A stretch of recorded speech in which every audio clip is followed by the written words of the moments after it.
viens de citer, ce sont des visages de l'extrême droite. Il n'y a pas que notre visage européen ou notre visage américain avec Trump. Aujourd'hui en France, vous parlez tout à l'heure d'un déni démocratique bien sûr, avec le gouvernement de Michel Barnier. Et... Bien sûr, parce que à quoi il donne la main ? Dans le monde actuel, les dirigeants politiques jouent un rôle majeur dans les décisions qui influencent la paix, la sécurité et la vie des populations.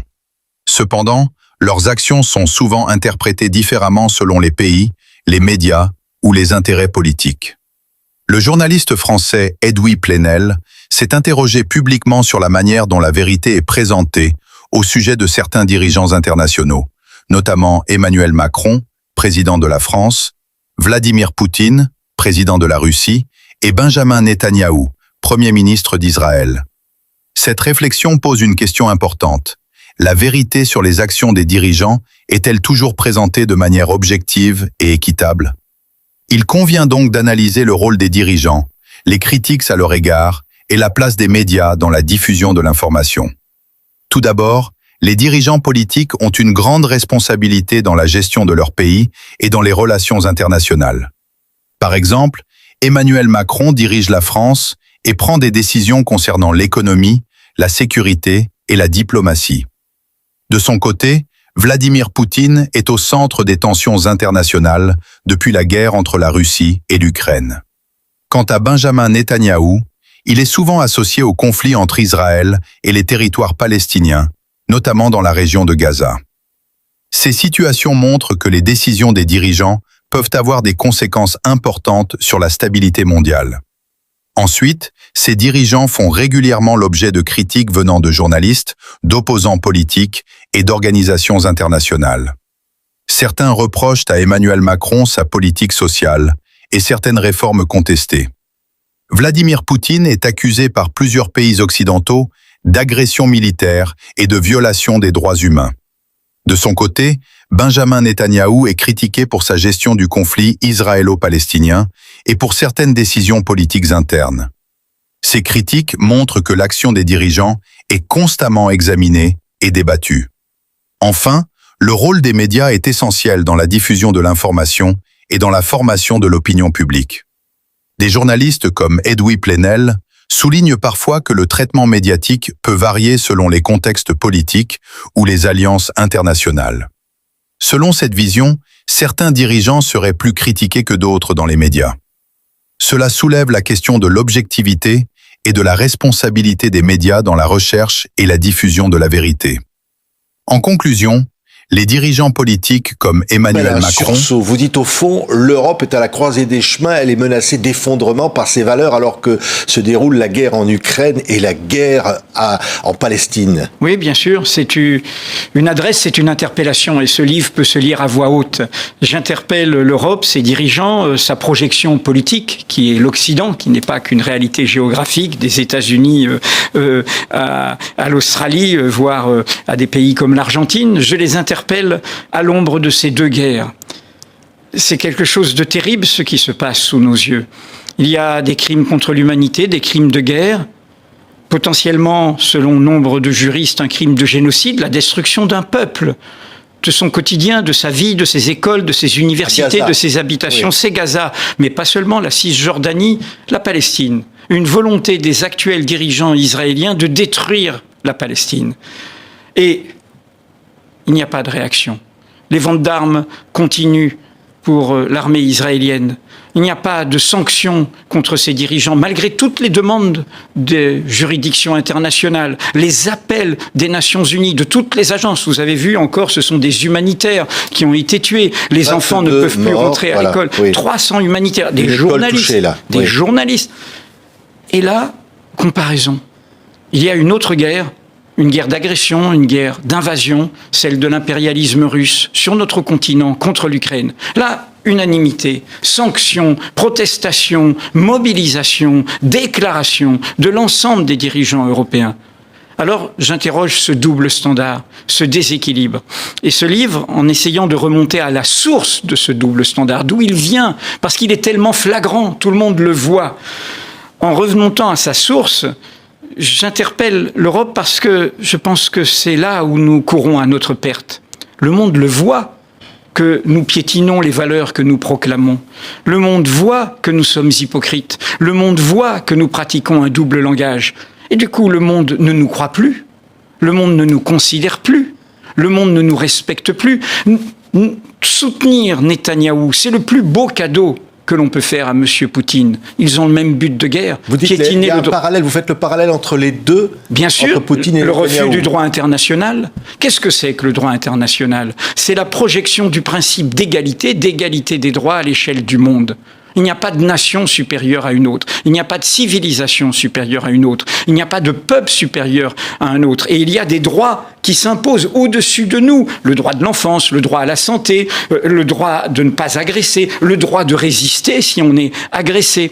Et donc, rappeler cela, c'est mettre sous les yeux, encore une fois, le fait que, en piétinant nos propres valeurs, celles que nous avons proclamées, c'est la Déclaration universelle de 1948.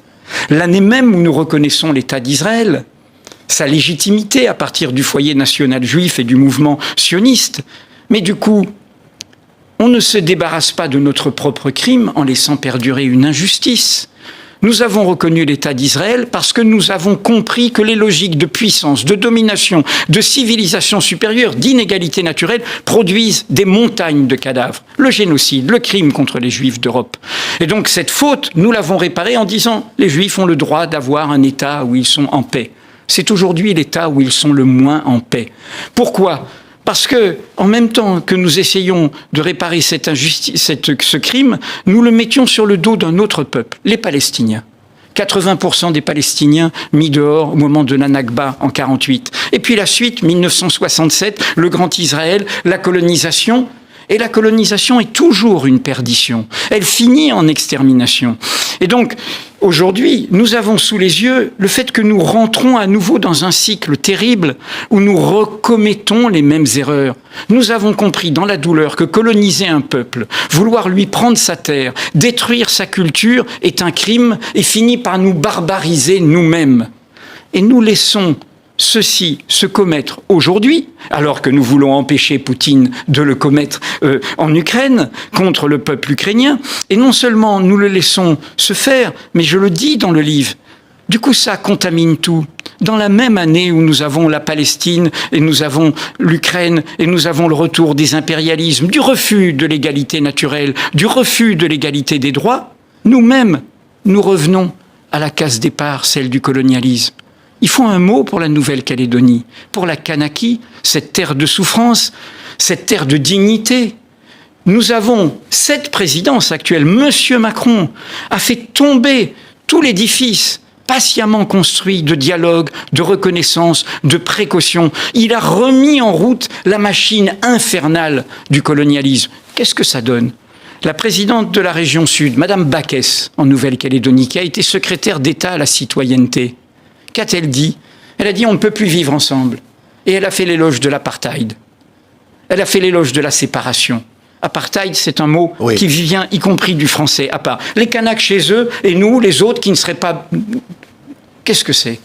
Ce tri, cette séparation au nom de l'origine. C'est comme ça que commencent les crimes contre l'humanité. Le refus d'accepter l'autre, de se mélanger à l'autre, de dialoguer avec l'autre, d'écouter l'autre. Et donc, tout ce livre qui prend cette métaphore dont on va peut-être parler de son origine, du jardin et de la jungle, est un appel à la fois, merci de l'avoir dit, revigorant, parce qu'il faut se secouer, mais inquiet sur ce retour à l'engrenage qui a produit les catastrophes européennes et mondiales. Oui, Joseph Borrell, vous le disiez, a dit l'Europe est un jardin, le reste du monde est une jungle, et la jungle menace d'envahir le jardin, l'Europe. C'est au fond, c'est ça la base de votre livre, Edwy Plenel, et vous dites là, c'est la pire des menaces. Mais c'est exceptionnel. Ce discours a été prononcé après l'invasion de l'Ukraine par la Russie, par M. Borrell, qui est un homme très, très honorable, estimable, un socialiste espagnol qui, jusqu'à ces derniers jours, était le commissaire européen aux affaires étrangères. Et il dit aux diplomates européens,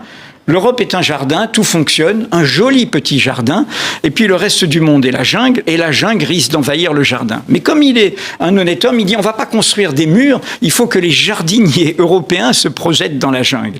Ce discours a été totalement fracassé par l'attitude de l'Europe sur Gaza et sur la Palestine. Ce qu'il disait d'un côté, il ne le faisait pas de l'autre, et on voit bien que du coup, cette vision du jardin produit des jungles. Ce sont nos propres jungles. Et je rappelle dans ce livre que les dirigeants israéliens, dans leur aveuglement par rapport au territoire dans lequel ils sont, au peuple avec lesquels ils sont, se définissent comme une villa dans la jungle, comme une pointe avancée de l'Occident face à un monde qui serait la jungle. Donc avec un monde avec lequel ils ne seront jamais en paix, avec lequel ils sont toujours en guerre, et en ce sens, c'est une course à l'abîme qui menace Israël dans son existence même. La politique de M. Netanyahou et des dirigeants israéliens, et pas seulement les crimes et les massacres commis par le Hamas. Et donc, cette image du jardin et de la jungle, c'est le nœud du problème.